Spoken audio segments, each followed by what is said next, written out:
Well, welcome back everybody for our next installment in our Tennessee ArcGIS Online Mapping Contest webinar series. And we are joined tonight with Andrew Joyner from the ETSU Geosciences program. And we've asked Andrew to talk to us tonight about ways that we can provide good metadata for our data layers, our maps, and our story maps.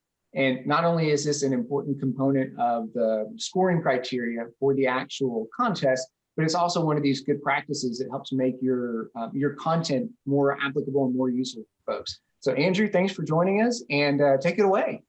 Hey, thanks, Michael, for inviting me to do this. I always love doing stuff with you guys at UT Knoxville, and I'm really excited about this competition. I think I'm excited to see what the products that everyone creates they look like. There's some really cool stuff out there. I've looked at in the past from other award winners and other apps and maps across the state and the country, and there's some really neat stuff out here. So yeah, so today this is kind of a best practices type conversation, I guess, or discussion. So I want to show you in general what's meant by metadata, or kind of providing some information and data and information about the maps that you create and why that's important. And I want to show you some examples. So I've got lots of tabs open. This is probably the least number of tabs I've ever had open though, so I'm definitely one of those people. But to kind of start off, you know, this is usually the first place people go. They look at ArcGIS Online, and I'm certainly not going to read through all of this, but this is a good, very good resource to start with when you're thinking about, well, what do I need to include in my maps, in my online maps? What kind of content, what kind of details need to be in there? What could be in there? You know, that's a good place to start. Like, what all can I include? And so there's some good information on this page. It's usually the first thing that comes up if you Google it. But when you're in ArcGIS Online, you have this overview tab, and there's all kinds of information that you can put in your web map, or that you should put in your web map. There's that as a resource. But what I want to say about metadata and about item details and the kind of the description and information that you're adding to your web maps or your story maps or whatever you end up creating through ArcGIS Online is, I think there's three things or three goals here of having these types of data or this information. That's transparency, access, and replication. And so you want to be transparent with the type of information you include. You don't want to really hide anything. You want people to see what you made. You want them to see how you made it. And then you want them to be able to access it. You want it to have an ease of access, people to be able to search it through tags or whatever other things that we'll kind of go over here in a second. In many situations, you would like for people to be able to replicate it or recreate what you did. Now these concepts definitely transfer outside of ArcGIS Online. You know, with what I do with teaching classes and with research, you know, it's a huge thing to be transparent, accessible, and have something that can be reproduced. You're often judged on those things when you produce things. So I'm going to go over here to my next tab. This is probably one of the best articles I've found explaining metadata and what kind of information you should include in ArcGIS Online. And there's some really good examples here. So I'm going to go through a few of these. So one of the things they start with at the very beginning, I'm going to show you some examples. I don't want to say good examples of bad work by myself, where I've got several layers that qualify for this low information category, where I have not added the information that would make it transparent, accessible, and replicatable. And so we want to aim for this green bar to be high. I'm going to show you in a second where this green bar is. But this is a really nice thing about ArcGIS Online and these feature layers and web maps is they tell you that. They tell you if you don't have enough information, and there's a way that it kind of guides you through, well, where should I add more information? Where do I have too little? What am I missing here? And I'll show you that too. So why document your item? Kind of went through why I think or how I think about this. But you want other people to be able to kind of take a look at what you're doing. You want them to thank you so that they don't have to go and search for a million different things that you should have included on your web map. Definitely makes it more credible, because that goes into the transparency part. You know, if you're if you're hiding, if things are hidden or they're hard to find or something like that, it just doesn't seem as credible. And I think that's likely one of the many big reasons why this is a pretty big part of your rubric at 25%. In this situation, it's required for when nominating ArcGIS Living Atlas, if you want to add your layers there. And then another big thing, especially with the thumbnail, title, summary, and even tags, is if you're sharing on social media, that's really important for sharing. Like if you're going to share, this is a good example here on Twitter. For this person, they shared one of their maps, and instead of something coming up that just says arcgisonline.com with no thumbnail, no information, like I'm not clicking that. I don't know what that means. But with this here, not only do you have the title, which is very clear, you have a little description, the link is below that, you have a thumbnail, all of this is embedded. This is all together, and it's all there because this person filled out their item details page, their overview page correctly. They have a screenshot that they've set as their thumbnail. So people say, oh, okay, when I open the map, that's what it's gonna look like. That's a very informative thumbnail or screenshot for the thumbnail. So things like that are really important, especially when you share. These 6 tips are great. One thing that I and probably a lot of GIS people struggle with is we're always doing trial and error. So you're like, okay, if I click this button, what do I produce? What does this map look like? And you go through a million different iterations. And the last thing you're thinking about is documenting as you go, because you'd end up with a notebook full every day of useless stuff that you throw away because it's the last map that works the way you want it to. Usually by the time you get to something that you like and it works, you're tired, and you end up not documenting your work very well. At least I'll admit that that's what happens to me. And so document as much as you can as you go, especially once you get to your end product. Even though it takes a little bit of time, go back through, like, okay, that worked. That's what I wanted to have in here. Go back through and see, like, oh, where did I get that information from? How should I describe that? What should I create as my thumbnail? What kind of information do I need to provide? Even though it can sometimes be an afterthought, it's crucial.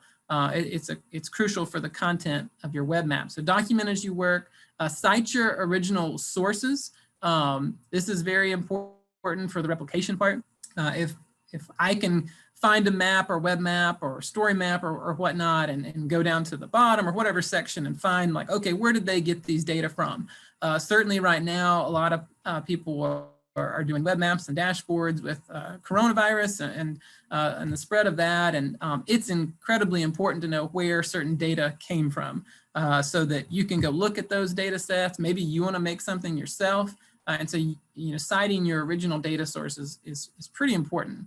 Number 3 here is really important.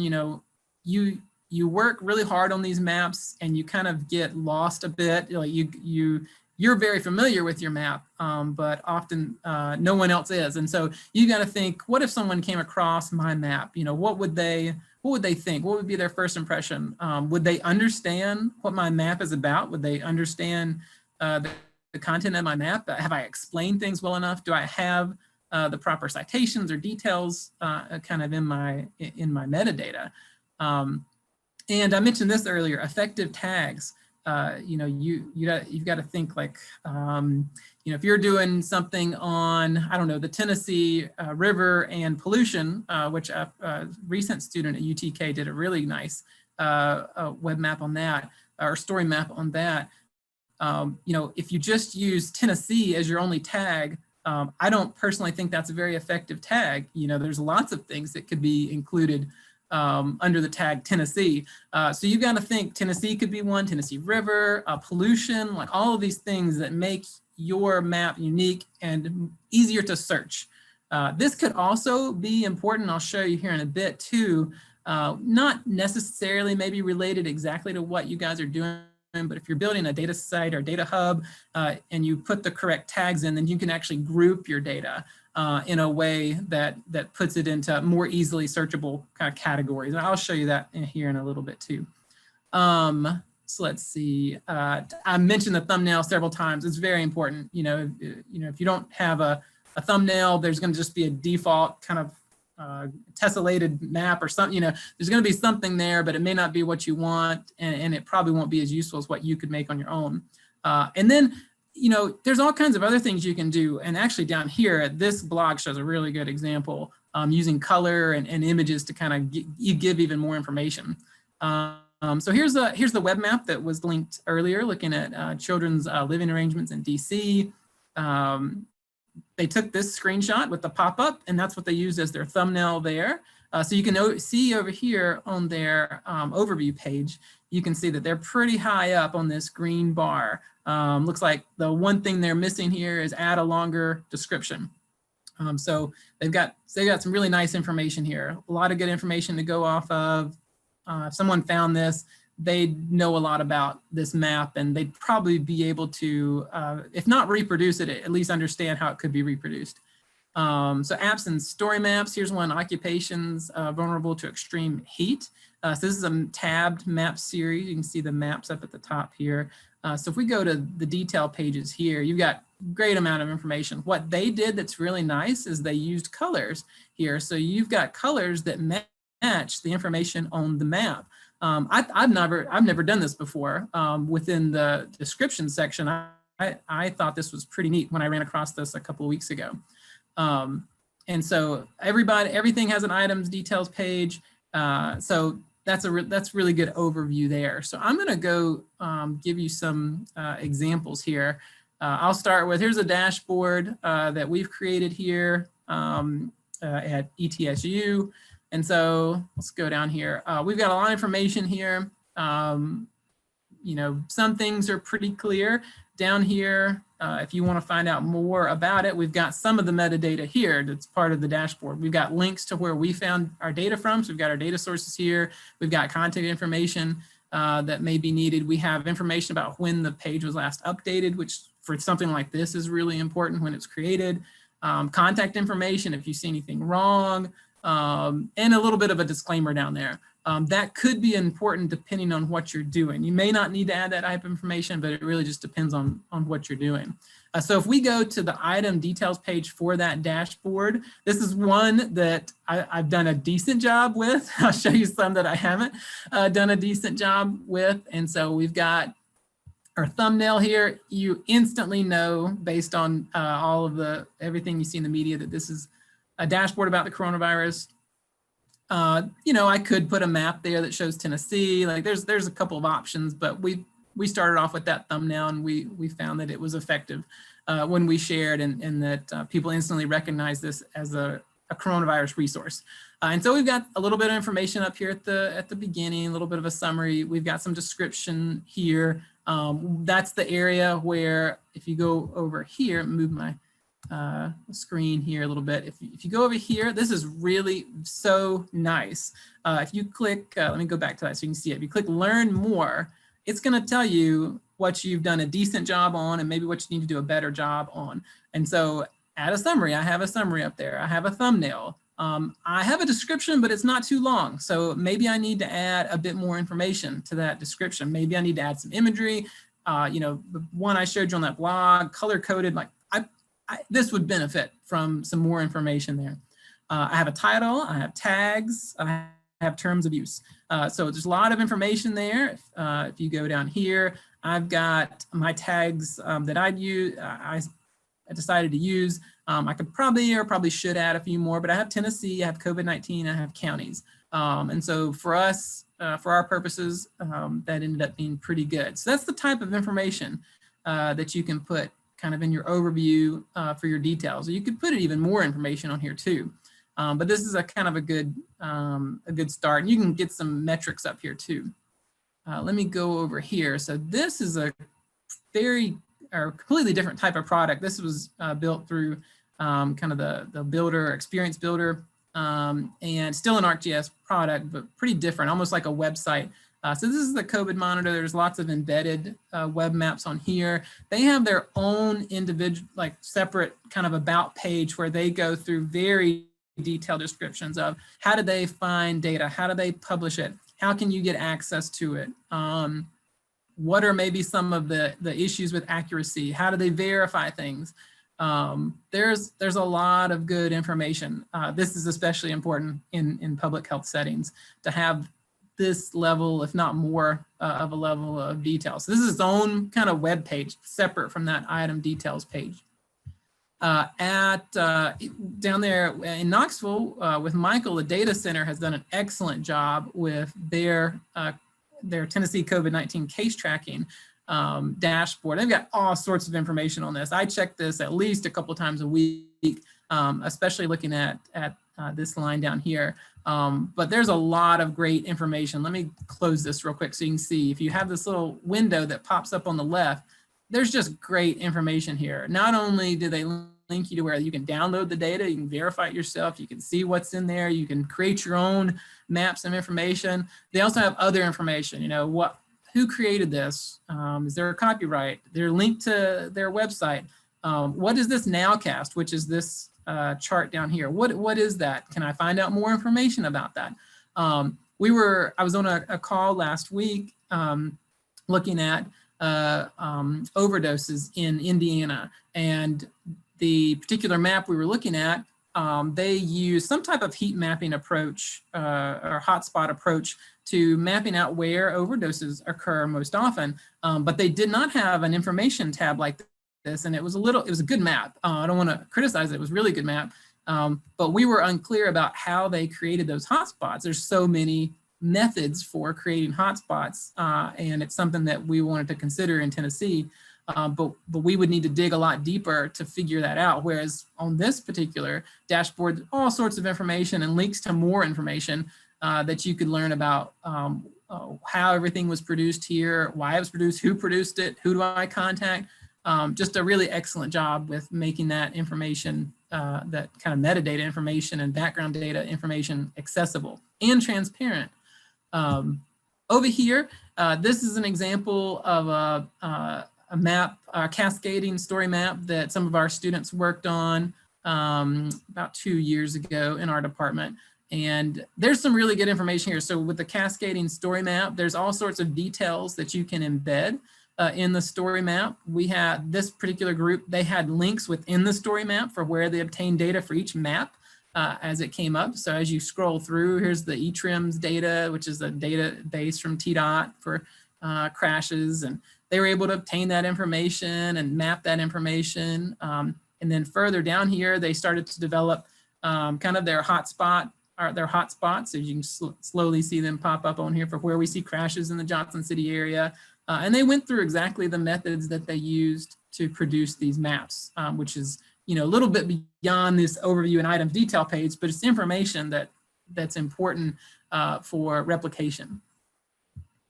I mentioned a little bit earlier about tags. This is our data hub here at ETSU. I'm going to click on our ADA accessibility tab. So we have a number of layers that we would classify in this category, and we're linking that based on a tag, and the tag that we use is ADA. And so everything that we gave a tag of ADA is in that category. It's in this particular category for accessibility. Now there's one layer that has a second tag. It's transportation. And so this is exterior stairs. And so we considered sidewalks to be a form of transportation. And so ADA and transportation were tagged there. And so if I go back over here to the transportation area, let's see here, you should be able to see exterior stairs. So that showed up in both. It's built-in redundancy. So if you're looking for a particular data set in a hub site like this, maybe there's some data sets that should be in a couple of different categories, and you don't want to confuse people and have it only in one where logically it should be in another one when someone else is searching for something else. And so that's a really good example of when certain very specific types of tags could be important, not only for searching through social media or whatever like that, but also through building your own hub sites or for anyone else to kind of search for if they want to categorize your data or if you want to categorize it in some way. And working my way across here, I wanted to give you some examples of my own very bad do not do this at home type examples.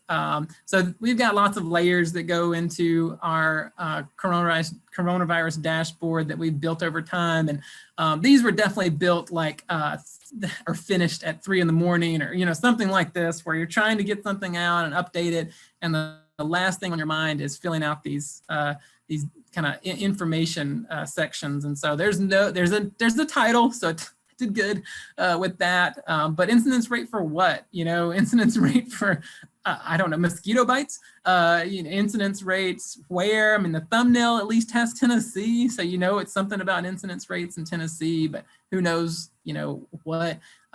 There's no information here. There's no description. We see a layer that doesn't give me really any other information. We have no terms of use here. I put Tennessee, this is a good example, put Tennessee as a tag. I said this earlier, it's a terrible tag. Like what does that mean? There's a million different things that Tennessee could be related to. There's no credits, I just create this data myself. So there's a lot of problems on this page, but over here, if I wanted to make this much more useful, which is what you should be doing, then it's got here, okay, I did add a thumbnail, yay, tap myself on the back, and I have a title, even though it's terrible. And so I can go through this list and start to think about, like, what information do I need to add to make this a lot more transparent, a lot more accessible? No one could recreate this layer. Like, this is trash. It's a good layer, I could use it in a map. It's just not very useful if someone wants to dig, just peel one page back, they won't be able to know what's going on. And then over here, so that was a feature layer. This is the web map that was created using that feature layer. Same deal, I got a little bit more information. I say the word, I have TN, the Tennessee acronym there, or abbreviation there. And so that it's Tennessee, you got the thumbnail, but otherwise you don't have very much information. So you're very low over here in the information area. And they even have this helpful, so you can not only click here and it gives you the list, but below that, they're like, the top thing that can help you improve is to add a longer summary. Well, there's a title there, there's really no summary. And so that's some really good information. ArcGIS Online has really come a long way, and little hints like this are very helpful. You just got to pay attention to it. And so I don't want to take up too much more time, but that was kind of my overview. And I do want to stress the importance and also convey that there are many mistakes and things that I do all the time that I shouldn't do.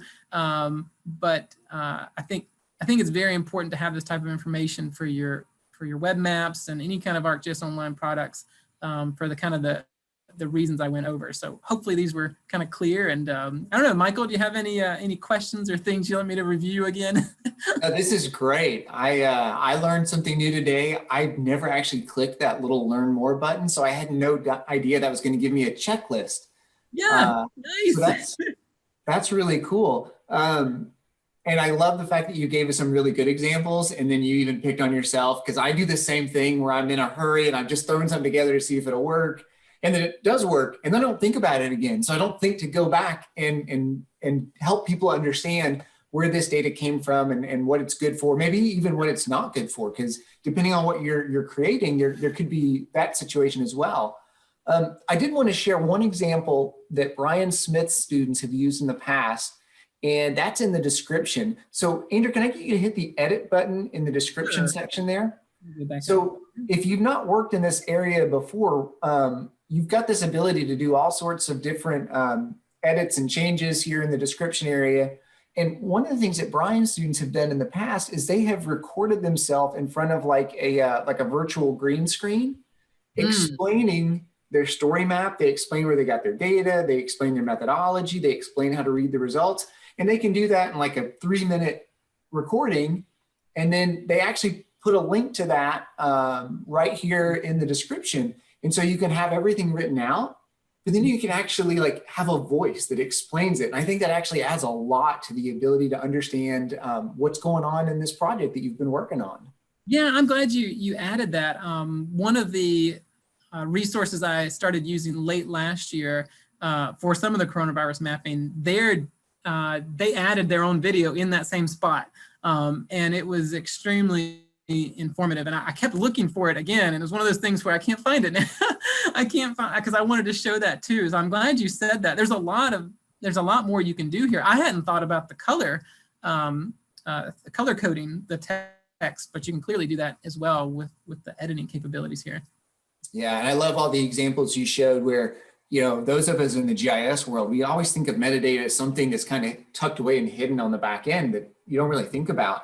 But you showed some great examples with some story maps and web apps where people had really integrated that metadata into the final product. And I think, again, that's another one of these strategies you can use on a story map where you are not only telling the story about whatever phenomenon it is that you're interested in, but then you're telling the story of how you created this product. And I think that sometimes that can be just as compelling of a story because you're telling, here's where I got the data, here's where my inspiration was from, you know, here's the, like how you should read and interpret what I put together. So I think that's great that you've shown it on kind of both sides here of these different products.